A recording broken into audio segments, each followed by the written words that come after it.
خدا جو نہایت مہربان ہے، اسی نے قرآن کی تعلیم فرمائی، اسی نے انسان کو پیدا کیا، اسی نے اس کو بولنا سکھایا۔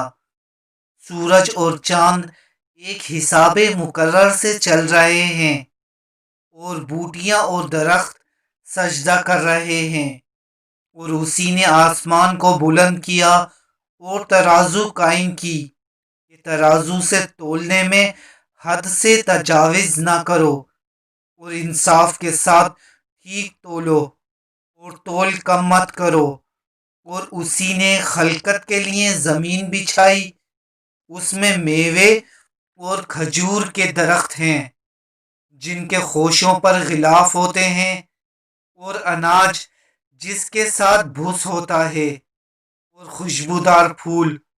تو ایک گروہ جنس و انس، تم اپنے پروردگار کی کون کون سی نعمت کو جھٹلاؤ گے؟ اسی نے انسان کو ٹھیکرے کی طرح کھنکھناتی مٹی سے بنایا، اور جنات کو آگ کے شعلے سے پیدا کیا۔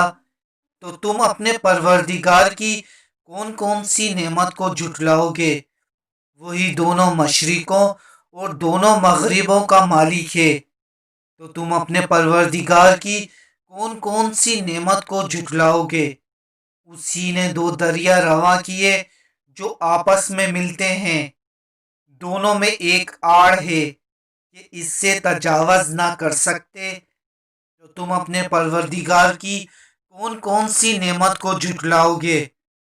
دونوں دریاؤں سے موتی اور مونگے نکلتے ہیں۔ تو تم اپنے پروردگار کی کون کون سی نعمت کو جھٹلاؤ گے؟ اور جہاز بھی اسی کے ہیں جو دریا میں پہاڑوں کی طرح اونچے کھڑے ہوتے ہیں۔ تو تم اپنے پروردگار کی کون کون سی نعمت کو جھٹلاؤ گے؟ جو مخلوق زمین پر ہے سب کو فنا ہونا ہے، اور تمہارے پروردگار ہی کی ذات بابرکت جو صاحب جلال و عظمت ہے باقی رہے گی۔ تو تم اپنے پروردگار کی کون کون سی نعمت کو جھٹلاؤ گے؟ آسمان اور زمین میں جتنے لوگ ہیں سب اسی سے مانگتے ہیں، وہ ہر روز کام میں مصروف رہتا ہے۔ تو تم اپنے پروردگار کی کون کون سی نعمت کو جھٹلاؤ گے؟ یہ دونوں جماعتوں ہم عنقریب تمہاری طرف متوجہ ہوتے ہیں۔ تو تم اپنے پروردگار کی کون کون سی نعمت کو جھٹلاؤ گے؟ ایک گروہ جن و انس، اگر تمہیں قدرت ہو کہ آسمانوں اور زمین کے کناروں سے نکل جاؤ تو نکل جاؤ، اور زور کے سوا تم نکل سکتے ہی نہیں۔ تو تم اپنے پروردگار کی کون کون سی نعمت کو جھٹلاؤ گے؟ تم پر آگ کے شعلے اور دھواں چھوڑ دیا جائے گا، تو پھر تم مقابلہ نہ کر سکو گے۔ تو تم اپنے پروردگار کی کون کون سی نعمت کو جھٹلاؤ گے؟ پھر جب آسمان پھٹ کر تیل کی تھل جھٹ کی طرح گلابی ہو جائے گا تو وہ کیسا ہولناک دن ہوگا۔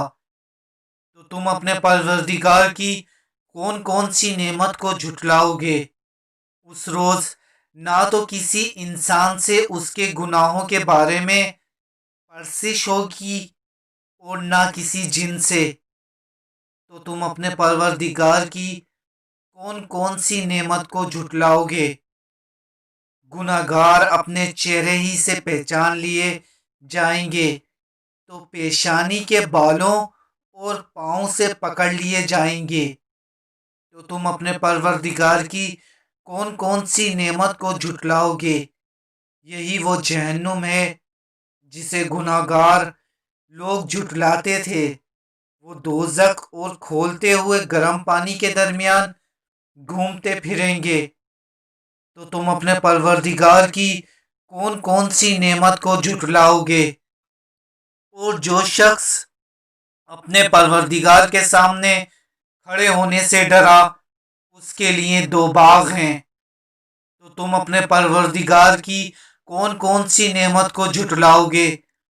ان دونوں میں بہت سی شاخیں یعنی قسم قسم کے میووں کے درخت ہیں، تو تم اپنے پروردگار کی کون کون سی نعمت کو جھٹلاؤ گے؟ ان میں 2 چشمے بہہ رہے ہیں، تو تم اپنے پروردگار کی کون کون سی نعمت کو جھٹلاؤ گے؟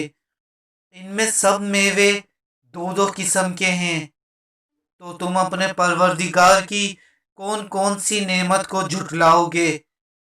اہل جنت ایسے بچھونوں پر جن کے استر اطلس کے ہیں تکیے لگے ہوئے ہوں گے، اور دونوں باغوں کے میوے قریب جھک رہے ہیں، تو تم اپنے پروردگار کی کون کون سی نعمت کو جھٹلاؤ گے؟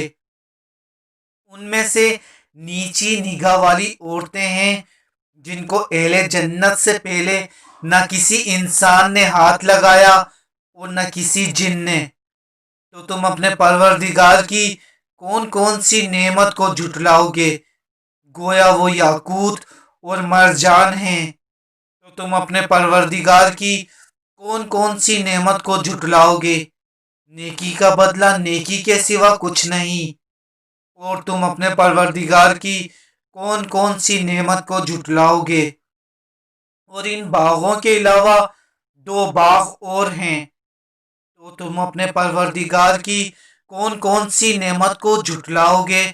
دونوں خوب گہرے سبز، تو تم اپنے پروردگار کی کون کون سی نعمت کو جھٹلاؤ گے؟ ان میں 2 چشمے ابل رہے ہیں، تو تم اپنے پروردگار کی کون کون سی نعمت کو جھٹلاؤ گے؟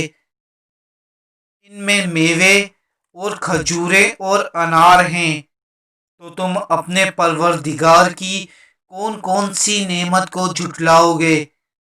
ان میں نیک سیرت اور خوبصورت عورتیں ہیں، تو تم اپنے پروردگار کی کون کون سی نعمت کو جھٹلاؤ گے؟ وہ حوریں ہیں جو خیموں میں مستور ہیں، تو تم اپنے پروردگار کی کون کون سی نعمت کو جھٹلاؤ گے؟ ان میں اہل جنت سے پہلے نہ کسی انسان نے ہاتھ لگایا اور نہ کسی جن نے، تو تم اپنے پروردگار کی کون کون سی نعمت کو جھٹلاؤ گے؟ سبز قالینوں اور نفیس مسندوں پر تکیے لگائے بیٹھے ہوں گے، تو تم اپنے پروردگار کی کون کون سی نعمت کو جھٹلاؤ گے؟ اے محمد صلی اللہ علیہ وآلہ وسلم، تمہارا پروردگار جو صاحب جلال و عظمت ہے، اس کا نام بڑا بابرکت ہے۔